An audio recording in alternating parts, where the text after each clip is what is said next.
what this brings us together here are the connections between permaculture and sociocracy. And then we were just like questioning what are our own connections. And then when we were just like deciding what we were going to do, by the way, we've changed everything, you know, the whole presentation was done and we've changed everything to adapt and allow ourselves to be adventurous as we are. We found out that we are very dyslexic people. So we were just like having signs with each other, and like if our thoughts are going in a direction that, you know, like we are traveling too much further away, you know, just bring us back. And we said, okay, so we have like agreed on some signs. I think that was our first decision made, you know, like if we are dispersing, just bring us back. So I think it's time to bring us back to that. But we just also identify us as being, you know, like living through experience in both sociocracy and permaculture, you know, like traveling around the globe, experimenting new ways of permaculture designs, and also how we relate then nature with our social aspects. So I think we're going to start here by just understanding a little bit of our audience today, by understanding who has done so far a sociocracy course. Please, if you could just raise your hands. I think I might have to change rooms, and some people are just not with their videos on. But yeah, that's quite a lot of people. And what about a PDC? Any permaculture design course you've done? Wow. Nice. Very nice. And are you guys already working and combining both permaculture and sociocracy in your work somehow? Okay, so the number drops a little bit, and I imagine that's why you guys are here, to participate with us a little bit more. So I prepared here, I don't know if that's gonna work, but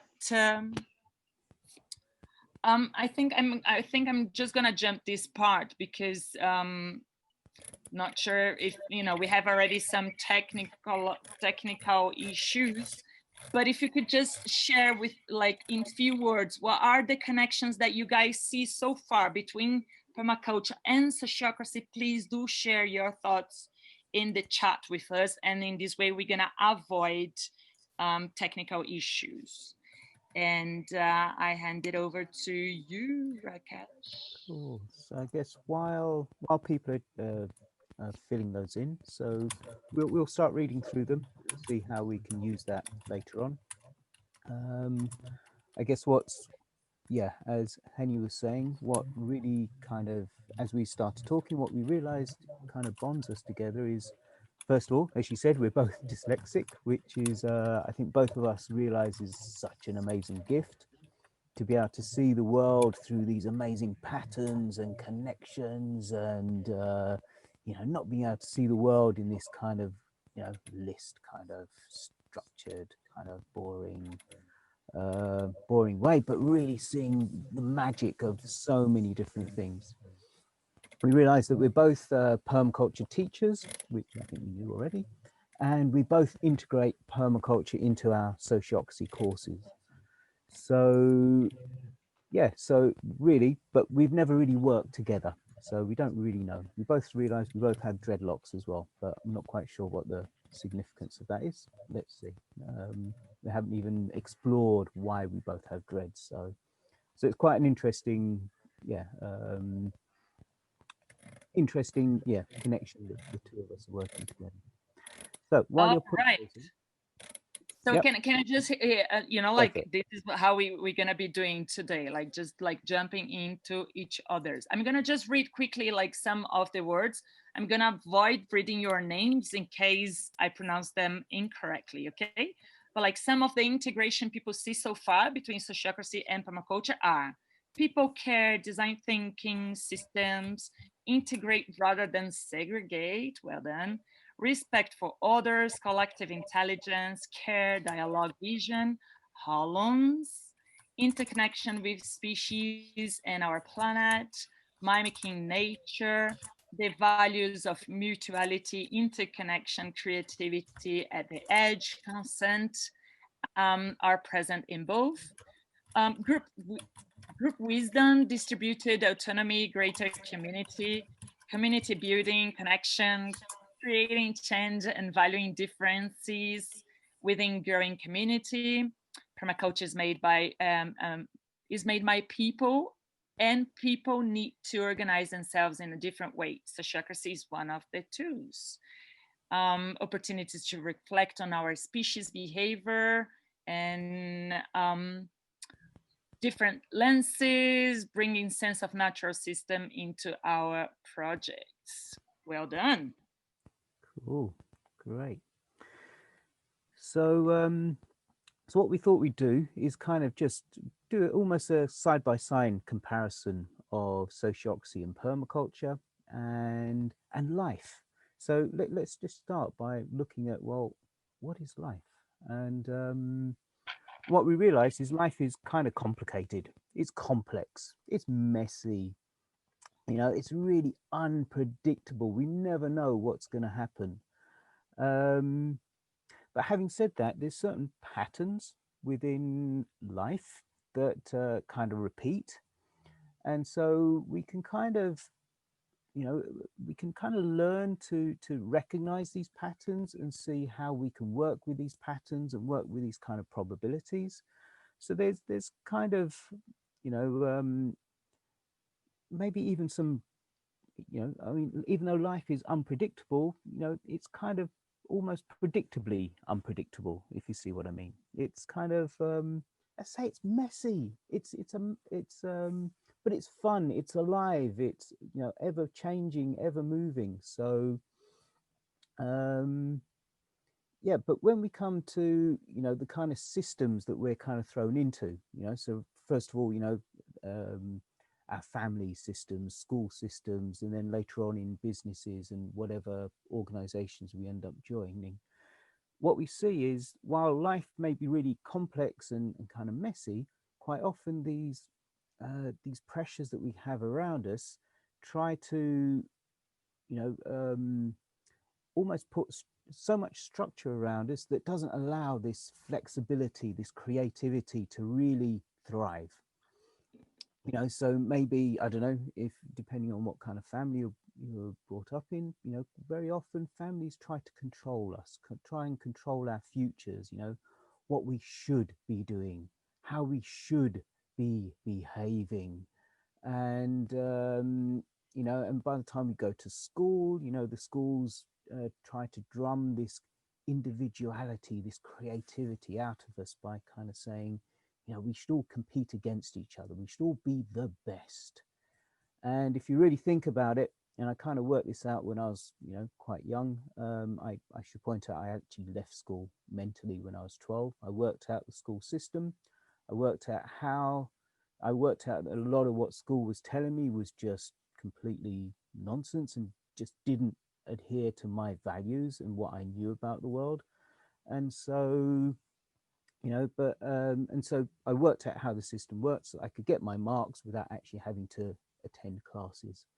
And so I never really got brainwashed into the thinking the way that the school, and I kicked out my television at the age of 16, and so really tried not to be influenced by the system. And I was trying really hard not to say the shitstem, but now I said it anyway. um so yeah, so, you know, school tries to make us think that we really must all compete against each other, you know, survival of the fittest, survival of the fittest. And whereas what we notice, you know, as a really rich pattern of life is the more we actually help each other, the more we support each other, actually that's a richer way of being. But it tries to put us in a system where we compete against each other, and invariably we all, you know, no one can be the best at everything. Therefore, everyone is, even if you're the best at 2 or 3 subjects, you're not the best at 3, 4 other subjects. Therefore, you're a failure. So this system basically makes all of us failures. It makes all of us afraid, makes all of us feel inferior. And because we're trying to be individualistic. So and I say this carries on because this basically builds us up to then work in businesses and corporations where we have to again be the best. We have to um, almost outdo our own colleagues in order to kind of be successful in business, which really, so we don't have many good working models for how to work well with each other. So really, this gives us a real so many fears, so many complex um, I mean, it makes us inflexible, it makes us almost confrontational, and it's a really unhealthy pattern. So what I'm going to maybe invite Henny to talk about is maybe how we can start re-looking at some of these patterns, and to see, what kind of permaculture patterns, for examples, could we create to really bring richness to our lives rather than this spiral of destruction. These, instead of integrate rather than segregate, it's segregate at all costs and make sure that we are separate and competing against each other. How can we actually start creating better patterns of cooperation? Over to you, Henny. Thanks, Rakesh. Well done. I think when we integrate rather than segregate, when we integrate the principles of permaculture into our lives, we start recognizing easily these patterns around us. So for instance, when we apply this observe and interact, it's when we then understand where, this repetition of behaviors, or, like seeing trees growing in a different way, will allow us to recognize patterns everywhere. And we all become patterns freak sometime when we start then observing and interacting.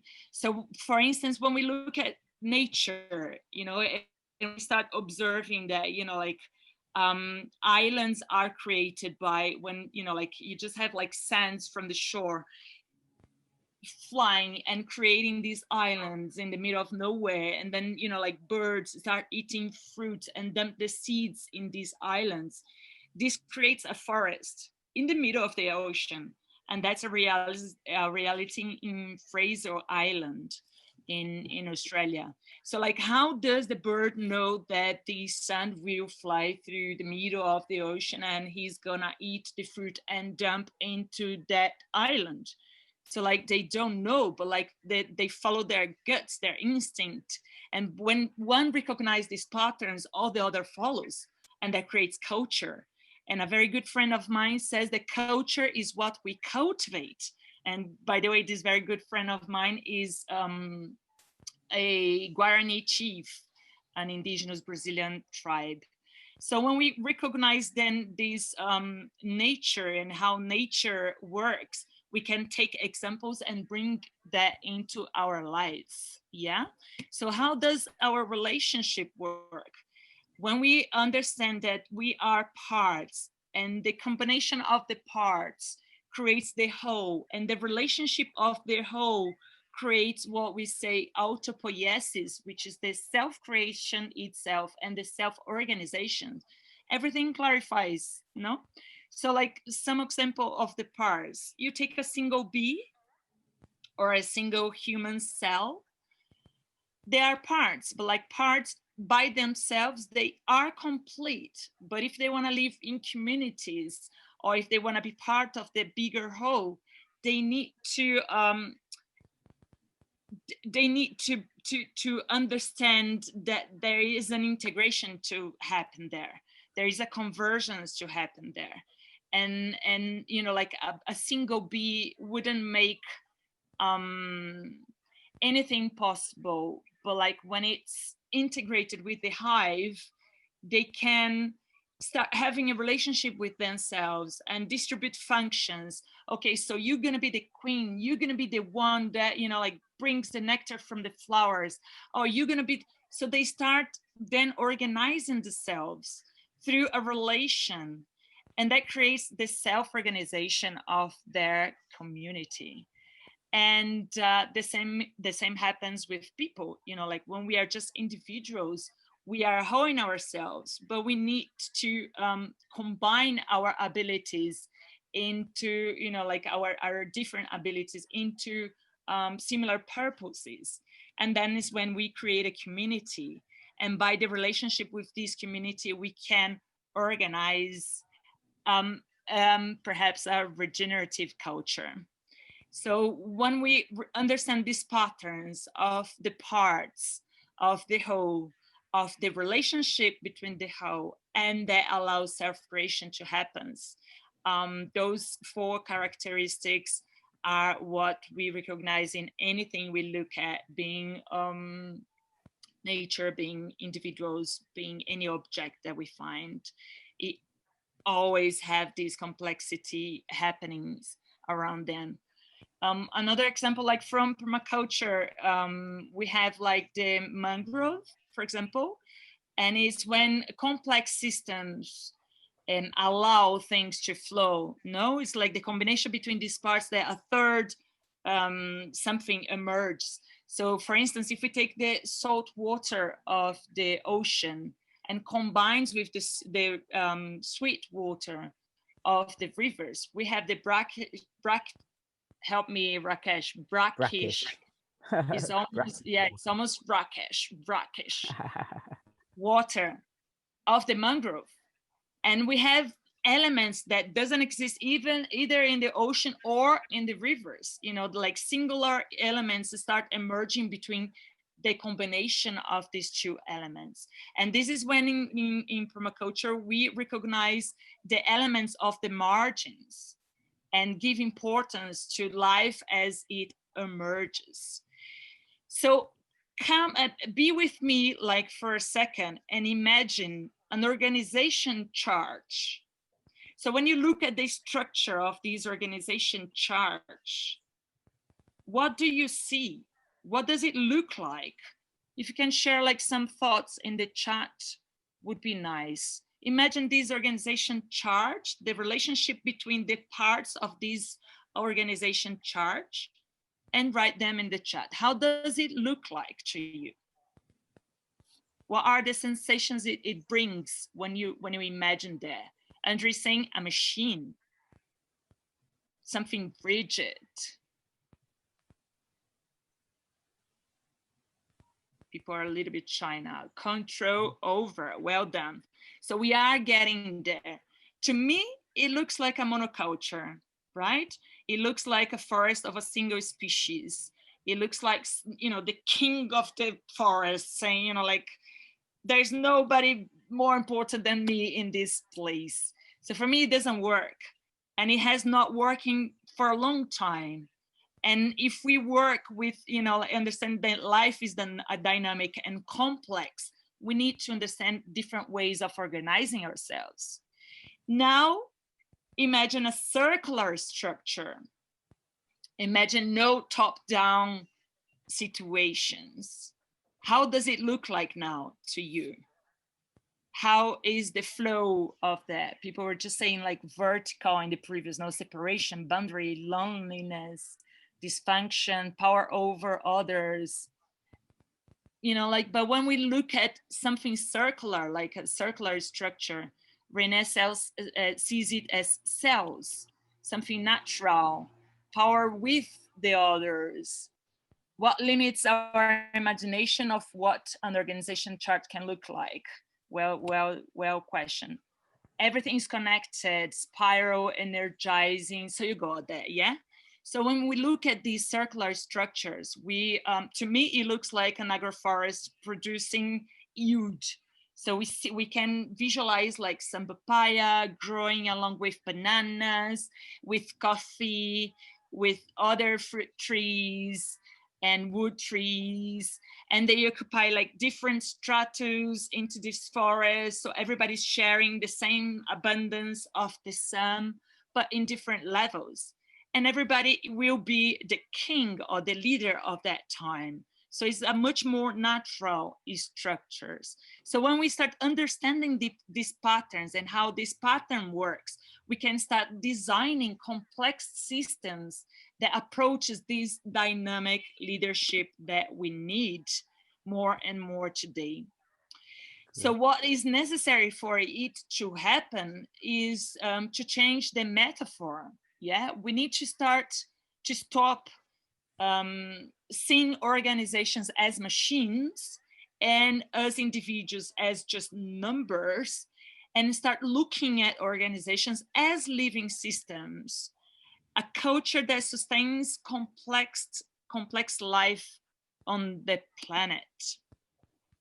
And I think I want to pass it over to Rakesh to complement a little bit, but not before ending this part with a very beautiful sentence that I like a lot of Charles Darwin, that he says, it's not the strongest species that survives, nor the most intelligent, but those more responsible to changes. So Rakesh, what are the changes you see now in society that we have to modify in order for us to adapt to these new realities we are living at the moment?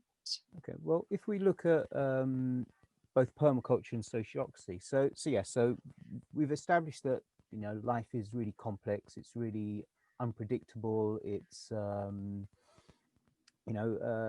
whereas the kind of systems that we're trying to live within try to put so much structure around us and try to make things almost inflexible. If we look at both permaculture and sociocracy, what we notice is, first of all, permaculture is designed to really work with nature.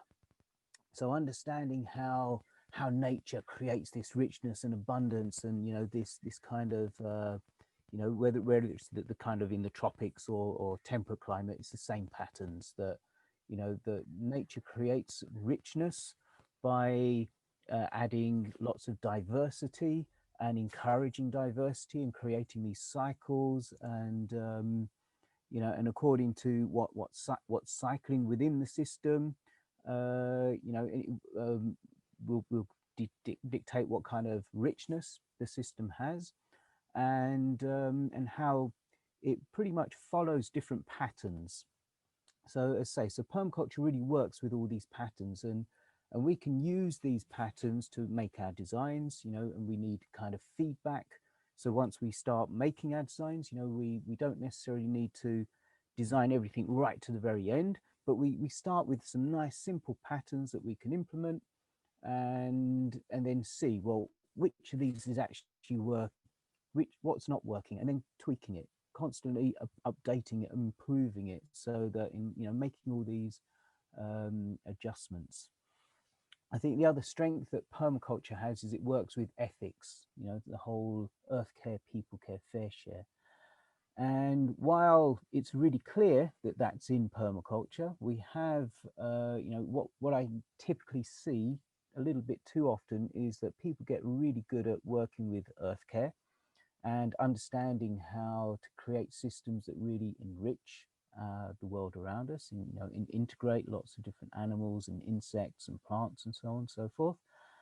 But very often the people care is a little bit, well, how can we say it? It's not so well cultivated. I'm trying to be polite here. And so often the fair share is also a little bit lacking as well. Whereas, if we kind of side by side look at what sociocracy offers us, sociocracy also offers us this real flexibility. It works as a kind of natural system, as an organic system that can continuously grow and enrich and change and adapt to its environment. So again, it really mimics nature, and it's full of patterns and feedback loops and adjustments, etc. But because of the nature of how it is, it really takes care of people. It really puts people's needs at the center, to be able to hear each other, to be able to understand what each person really wants out of the system we're working in, so that we can truly enrich each other's lives. And in doing so, it pretty much complements sociocracy, permaculture, in that it kind of fits in. And so while some people, earth care, people care, fair share is an essential part of permaculture, it's a tool that we can easily bring into permaculture to compensate for the fact that very often the people care and the fair share is not so well cultivated. So the two really work well together. And so this, so my background is pretty much, I introduce permaculture to more or less all of the projects I do, the permaculture kind of thinking to everything I do. And I also integrate sociocracy into more or less everything I do. So most of my projects work using sociocracy, and and have the whole permaculture way of looking at the world also embedded into it. And so the two together work really, really well for me. So yeah, so as I say, so we need to work in a way where we're using, as I say, this kind of pattern thinking. So integrating the two together, really utilizes this pattern thinking. It allows us to work with this unpredictability. As we know, within sociocracy, we work with the principle that we're never looking for perfection.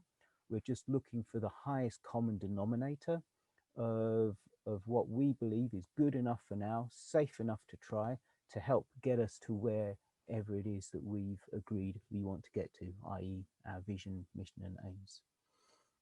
So yeah, so it works really well. And one of the ways that I kind of put this into action on my permaculture courses, for example, but I apply this more or less to everything else, whether it's a community building experience, whether it's a holistic life design course, whether it's an eco-village design education course. It's, I pretty much do the same thing, in that the first day is all about delivering a course on sociocracy, but not just delivering a course, we actually use it to set up the course.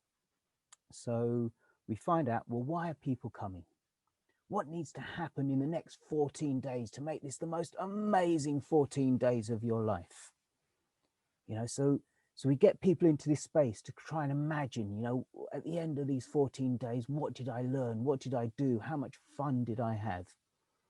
And in expressing this, we kind of co-create some kind of a vision.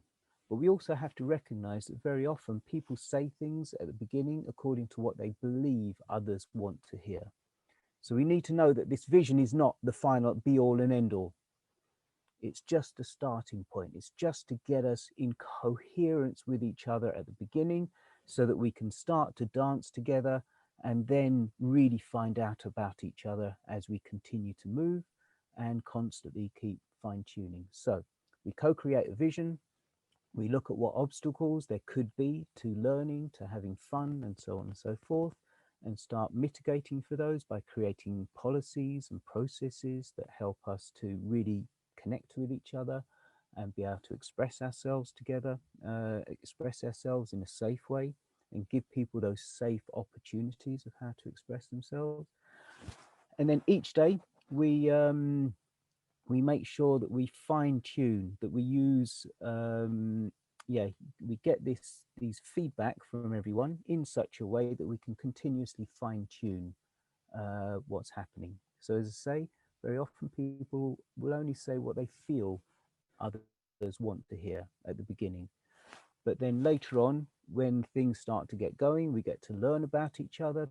People get confident about, expressing themselves, and then we can really hear what everyone's voice is, and we keep fine-tuning and tweaking how we work so that we really take care of each other.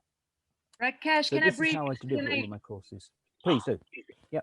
Just wanna connect with you right now, because you were talking about courses, and that brings like the whole teaching processes, and I think this is a very good connection with the topic that we are talking about, because both Bill Mollison and Gerard Edinburgh, which are like the fathers of permaculture and sociocracy, have a really straight connection with teaching, and that's very like beautiful to recognize. This is like a pattern that we recognize, because we are talking about culture and how different ways of dealing with things allow us to be more creative, which is also part of permaculture principles, no, creativity. So, you know, like we are talking about the 70s when they both started experimenting these methodologies, and the 70s are considered the age of individualism. But like when they are trying to do that in a participatory way, they have the inspiration from teachers. Like, for instance, Gerard Edinburgh had a very influential teacher called Keybox, and he was working with like circular methodologies. So he was not like, as you said in the beginning about the teachers and how schools teach nowadays, no, they were all set in circle and they were discussing what they wanted to learn. So that gave him like freedom to also develop some aspects of his life that in this very structural way, otherwise it wouldn't be possible. And Bill Mollinson was a teacher, and with his student David Hongring, they created like the methodology. So when we understand that we are the complexifier aspect of the system, we recognize a role in us. And Ernst Gott, who is the father of the syntropic agriculture, he says that we humans must be the complexifying factor of the system. And how we do that? By designing. And like, what are the aspects that we do when we design? You know, like first, in nature, we observe the elements that are already present in the system. And when we look in the social aspects and we observe a kid, for example, I imagine, Rakesh, that in your course there will be like lots of people asking many questions like kids, because we started being children again. And when, before just like jumping into a game, if we observe the kids, they observe before interfering, before integrating their thoughts, or before integrating their skills, you know. So observe, it's a very beautiful way of starting your design in both nature and the social aspects. The other one is talk to those who came before you. So, you know, like if I want to find out like where the sun has more influence, or where the winds come from, or where it rains, perhaps I don't need to wait like, you know, one entire year just observing it. I can talk to people who were there before us. And children do that all the time. When they don't know something, they just ask. They're not shy of doing that, you know. And the other things like distribute functions into these elements. And why we are just saying, okay, so now I'm building a house in an eco village, and we have an agreement that we had to have fences around this area if we had pets, and I had 2 dogs now. So I said, okay, so I will have to fence all my area, but like what more I can make of this fence? So now I planted all these I don't know the name in English, these plants that grows into, you know, like into the walls, trepadeiras we say in Portuguese. So just with one element, I have the protection of my house. My dog doesn't go outside. The other dogs don't come in my side. I have these plants growing. They are plants that will provide me with food. They are wind barriers. They are like fire stopping elements. So look how many functions we distribute. And if we do that, the same, like looking into the social aspects, we also see the distribution of roles. So instead of just having those, you know, like organizational chairs that you have all your responsibilities set and you cannot move away from that. In Sociocracy, we play so many different roles, and it's much more fun if in one circle I can be whatever, the communications director, and in the other one I can be the secretary, and in the other one I can be just whatever. If I am in a permaculture course, I can be the cleaner of that day. You know, like we have such amazing adaptabilities that we can perform different roles. So when we start you know, understanding that for each aspect of nature, and we are part of nature, we can translate that when we mesh the words, you know, like by meshing the language, we can then like be part and play important roles in that system, which is very complex, we all know. And I just before handing over to you, like just giving one example, when we look at a compost, yeah, how many of you, you know, like lost worms while trying to make the perfect compost? Just hand your hands. Like mine's, you know, I don't know how many times my worms just walk away, you know, like vanish because I was not treating them nicely. You know, like because either it was too warm, or there was not enough water, or there was too much dry elements. So when we see problems, permaculture sees solutions. So the very disturbing factor will give you the answer of what you have to change in the system, adapt it in order for it to perform better. And when we take that to the social aspects, is the same thing. You know, like if we understood by now that our organizations are living systems, what is made of us? We are all nervous terminations from these living organisms or organizations that are our collective group working together, our intelligence being collected and putting it towards a purpose. But what would be then the problem that we put into that, and sociocracy sees that in a different way? If permaculture sees problems as solutions, sociocracy sees problems as tensions. So, you know, like when we feel something towards an organization, before sharing it with other people, we feel it, you know, like it's something very inner, it's something very individual. And these same tension, when they are processed, it calls attentions and it drives changes. So it's very good to feel tension. Sometimes we perceive that as a negative aspect, but like this is what moves our organizations. So we are these living systems that as parts, you know, these nervous terminations as parts of these living organisms that are our organization. And then when we articulate our attention into like contexts and needs, and during this presentation we were just like understanding what the needs were. If we don't understand or identify the needs, we cannot do anything. So like, you know, like just put in a context, you know, the world is just having a massive problem with climate change. What is needed then to be done in order to minimize these effects? We need to create forests. Bang, we understand the needs. So how we can put that into actions, you know, like what do we have to research in order for that to become something feasible to be implemented? What are the agreements we need to do in order to put this plan forward? What are the roles that we have to create in order to perform collectively this very same purpose?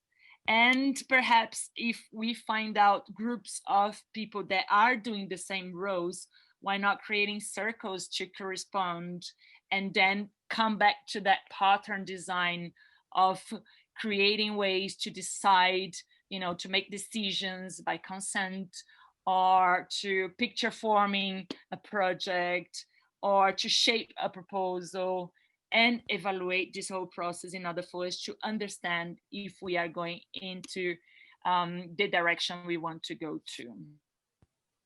Wonderful. Now catch these, Rakesh. Cool. So if we have some time left at the end, and we're kind of getting towards the end of our presentation, if there are one or two questions, please put it in the chat, and we'll see if we can integrate it into the last 5-10 minutes of our presentation. How long do we still have, Rhonda? We have 9 minutes, I believe. Yep. So Yeah, so one thing that I want to just share is recognizing and understanding, you know, working with permaculture in a course, for example, or yeah, in any kind of organization. One of the one of the things that I notice is, especially when we're working with involuntary organizations, voluntary groups, is it's a little bit more difficult to integrate than rather than if you're at a school or if you're in a business where you're actually paid to actually go to work, or if you know that you're spending your day at school and you know you have to participate, or if you're living in a community or whatever. But yeah, when it's an involuntary group, you know, let's face it, we're all so busy. You know, most people who volunteer are probably volunteering at 10, 15 different places, and our time is scattered, our time is kind of pulled in all kinds of different directions. So how do we integrate sociocracy? Because it can be quite difficult for many people, because it's quite a significant shift in way of thinking. So it can take quite a while to actually understand it and really get into a rhythm that allows us to really work well together. And very often we don't have that much time in voluntary groups. So what I've done is I've kind of changed sociocracy, and you know I've been delivering in a very particular way, which some of my students kind of rather cheesily kind of call Rakocracy. I'm not quite sure I really like that, but I'm working with it. It's kind of okay. So in this system, what I recognize is that really amazing, precious time where all of us in a project comes together. This really precious time where everyone has taken a little bit of their amazingly precious time to meet each other. What if that time is well spent, and at the end of it people say, wow, this is amazing, this is great, look at what we've achieved in this time, this is a kind of positive pattern. Whereas if it's like, oh my god, that took forever, and whew, yeah, half of those things I really don't care about, and why did I have to listen to all of this and get through all of that, and then oh my god, and this person's not, this is not a good pattern we want to be in. So what I do is I make sure that the policy meetings are just that. They're only there just for making policy decisions. So in other words, each policy just gets 5 minutes in the agenda, because all we're doing is testing for consent. Ooh, that's dangerous. How do we actually get to know that everyone understands the policy, and how do we create it? Well, we need to do all of that work before we get to the meeting. So typically a policy, you know, that is a significant policy may take up to a month to actually cultivate. And we spend that time, you know, whoever, so if there's some tension and someone wants to create a policy, we invite, you know, we express it, and everyone is then invited, and this is really essential. Everyone is told, hey, there is going to be this policy to look at whatever. That could even be the vision, mission, and aims. Maybe you even want to change that. So everyone must be then invited. Whoever is interested, whoever is passionate, whoever has the time to engage in this, in the creation of this policy, must be invited to do so. And if you look at it and say, well, interesting, but not so interested, you know, I trust the people who are involved, I don't need to be involved, fine. If you look at it, say, well, yeah, I don't really care about that policy, fine. If you look at it, say, oh, I'm interested, but I don't really have the time, maybe you don't need to be there. But those, if you have the time, if you have the passion, join the meeting, be part of it.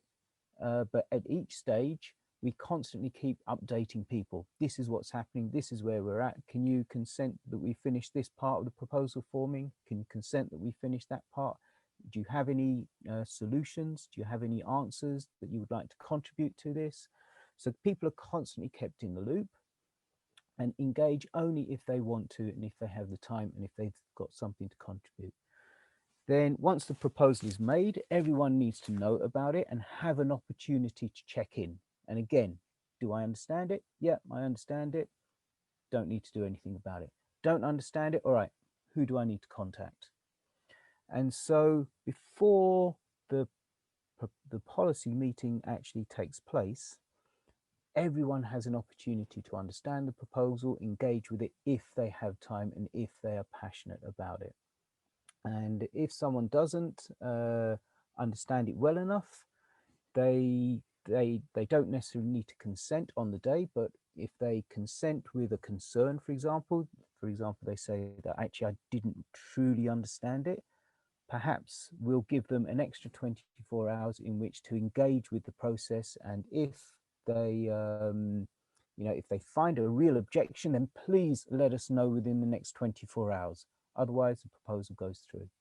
So this is kind of my tweak to it. But what we also then need to do is, we also need to then have a whole series of other meetings, which really look at the kind of social side, so we have fun together. So when's the meeting happen where we just find out, why does Henny have dreadlocks?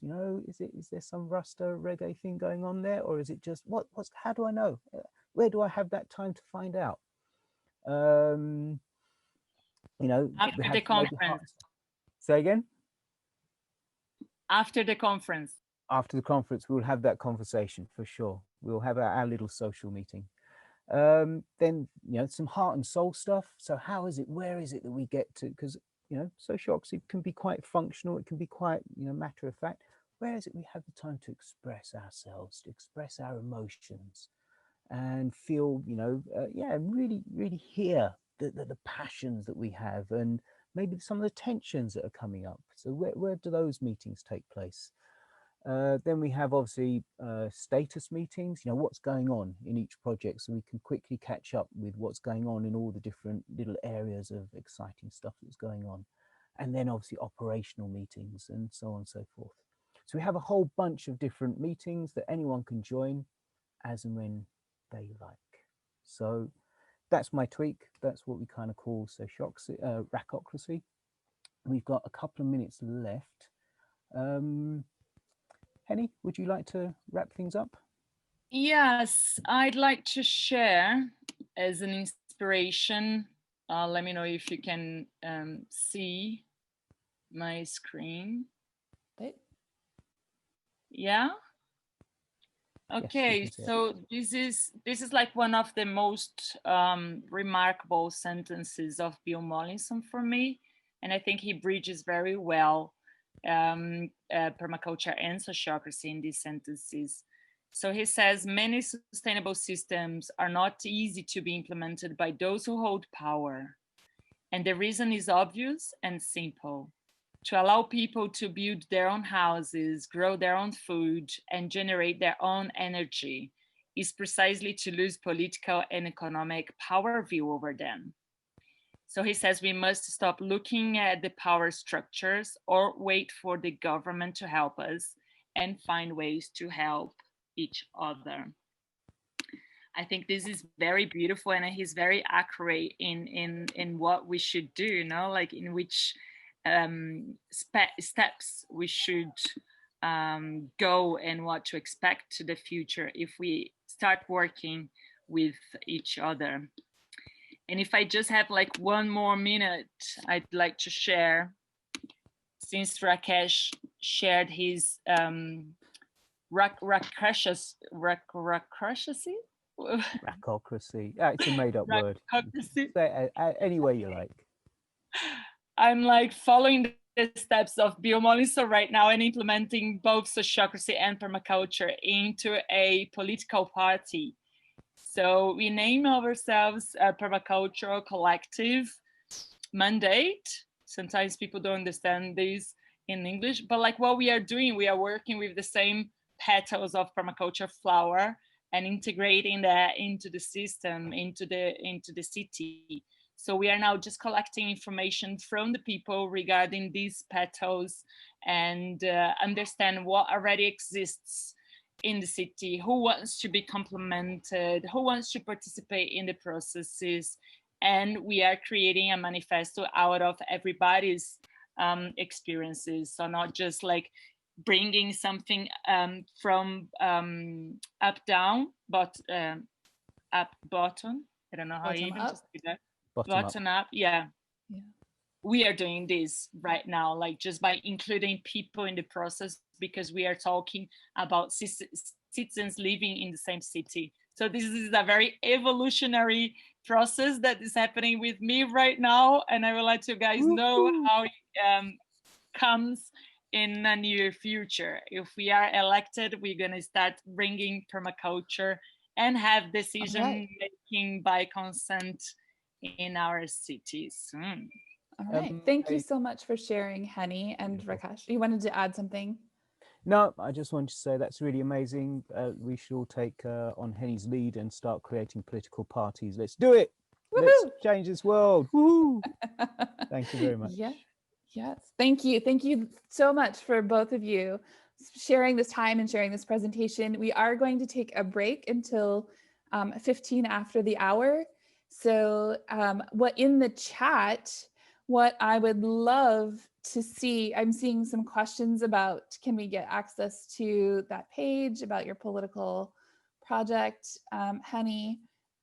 Maybe that can go in the Miro board, but a question, just what, if you feel like you can add to it in the chat, what's resonating for you right now, and what questions have arisen for you. And we will pick up at 15 after with 2 sessions. You'll have to make a choice, and I'll introduce those at 15 after. So stretch, go outside, get some sunshine if you're not already outside, or depending on where you are in the world, it may not be sunshiny.